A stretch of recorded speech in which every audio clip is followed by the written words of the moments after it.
Hello Capricorn, Sun, Moon, Rising, and Venus signs. Kamusta kayo? Sana po nasa mabuti kayong kalagayan. Welcome back po sa Star Tarot. Kung bago kayo dito, welcome din kayo. Thank you sa inyong support. I truly appreciate it. God bless you all. Capricorn po na mensahe ninyo. Six of Voices. Ayan, so napakaganda. Kasi, moving on energy. Capricorn, maybe you are going to move on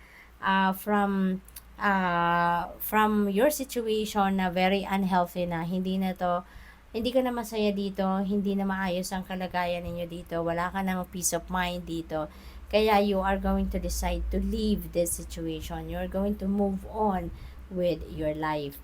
At saka, maaring may travel dito, no? You're going to physically remove yourself from this situation. Kaya maaring magbabiyahe kayo, magre-relocate kayo, no? Possible din ng iba sa inyo dito, baka mag-abroad pa, no? Baka gusto niyo talaga magpakalayo-layo kayo. We have Queen of Emotions. Ayan. So, maybe Capricorn, you are taking care of your loved ones. Maaring you're taking care of your mom. Maaari din na yung mom ninyo or aunt ninyo or grandma ninyo is very close to you. Possible din na ganon. At maaring she is very supportive of you. Maaring she's very present talaga sa buhay ninyo. No? Malakas siguro ang kanyang influensya sa inyo. We have Empress. Ayan, this is another mother archetype energy. Kaya siguro Capricorn, napapaligiran kayo siguro ng mga matured women that are very supportive of you, no? Na nagmamahal din sa inyo, mahal mo din sila, yung ganon. Empress is also a very prosperous and abundant energy. Kaya maraming opportunities, no, pangkaperahan ang parating sa inyo na maaring maghatid sa inyo ng prosperity and abundance, no? Possible din, Capricorn, na ang ganap dito for some of you is may mga paparating na offer, no? May mga paparating na offer pang kaperahan dito na maaring ito yung pagmumula ninyo ng continuous inflow, no, of abundance or continuous inflow of money. So napakaswerte. Eight of Emotions, ayan. So this is also moving on energy. This is also moving on energy. So, definitely, Capricorn, meron talaga kayong sitwasyon dito na hindi na kayo masaya, no? Kaya magdidesisyon kayo na iwanan na to, talikuran na ito, because you know pretty much, no, na hindi ito ang para sa'yo. Hindi na ang sitwasyon na to or lugar na to ang para sa'yo. You know pretty much that outside of where you are now, mas magiging maayos ang buhay ninyo, mas magiging maganda ang inyong kalagayan. Kaya maaaring kayo talaga ay magdedesisyon, umalis na, iwanan na ang kung ano man ang sitwasyon na kinabibilangan ninyo sa ngayon, ano?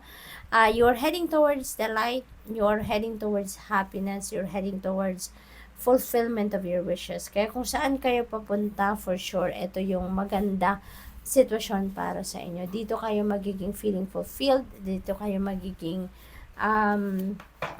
satisfied din, ano, Capricorn. So, tingnan natin kung ano pa ang ganap for some of you, Capricorn.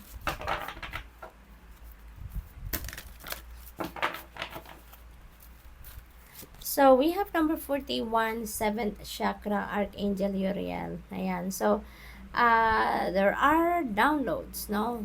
Free flowing of information na parating sa inyo, Capricorn. And this is to guide you on how you're going to navigate your current circumstances. Kaya, napaka-importante na papakinggan ninyo ang inyong intuition. Napaka-importante na lagi kayong makikinig, no, sa mga intuitive messages na pinapadala sa inyo ng universe. Kasi ito yung magiging gabay ninyo, ito yung magiging ilaw ninyo para makita ninyo ang tamang daan kung saan kayo dapat pumunta. Okay? Number 47, the thinking woman. Maaaring ang iba sa inyo dito is focusing on education, focusing on learning new things, yung mga ganon. Kaya, maaari din, Capricorn, na baka nagbalik school na ang iba sa inyo dito, no? Maybe you are also curious about something, kaya gusto ninyong pag-aralan, yung mga ganon. What else? We have number 37, third chakra. Ayan, so dito naman sa third chakra, this is the energy of life force, no? Life force energy. Energy center ito kung saan ito yung nag-govern sa inyo ng yung determinasyon ninyo, focus ninyo. Maari kasi na meron kayong babalikan sa ngayon. Maaring meron kayong mga ginawa, sinimulang gawin, mga endeavor or kung ano pa man in the past na iniwan ninyo, no? Hindi ninyo natapos. May mga unfinished business kayo. Kaya ngayon, na parang ang lakas ng life force energy ninyo, kaya babalikan ninyo ito, no? Maaring babalikan ninyo ito where you left off at ipagpapatuloy ninyo hanggang sa mapagtagumpayan ninyo, no? What else? We have romance and connection. Ayan, so maybe meron kayong bagong love and romantic relationship na papasukin sa ngayon if you are single, or maaaring kung nasa relationship kayo ngayon, baka mas lalo ninyong papalakasin pa ang inyong relasyon sa bawat isa. Possible din, Capricorn, na this is a friendly connection. Maaaring meron kayong mas malakas, no, na connection also for pagkakaibigan din, no, for some of you.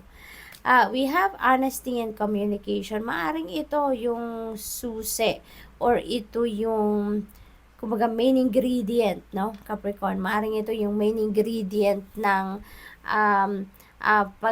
pagkakaroon ninyo ng malakas na relationship with your person or with your kaibigan or kapamilya. So, yung pagiging honest ninyo, pagko-communicate ninyo clearly and effectively, so maaring ganun ang sitwasyon. We have transformation. Merong mga pagbabago magaganap sa buhay ninyo.